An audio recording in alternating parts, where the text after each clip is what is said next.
Welcome to the Salmon Runs YouTube. Enjoy the video.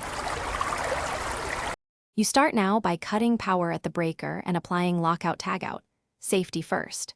Once done, you recover refrigerant following regulations because replacing a compressor without recovery damages the system and violates codes.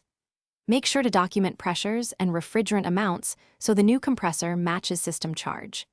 Then remove the service panels and any obstructing trim to expose the compressor and electrical connections. This gives you clear access to proceed without surprises.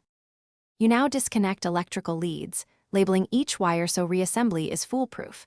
That prevents miswiring. Next, you cut or braze off refrigerant lines, use nitrogen purge to prevent oxidation, then cap the openings to keep moisture and debris out.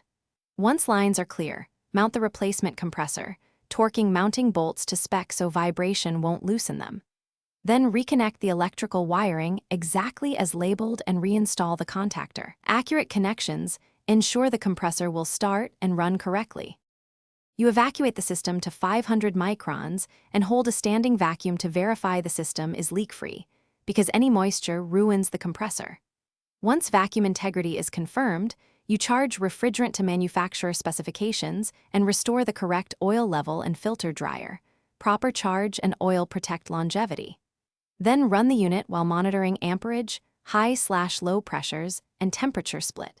If it trips or runs hot, check valve wiring, suction superheat, and for restricted flow. These are the most common faults to diagnose. Thanks for watching. Consider subscribing if we helped you.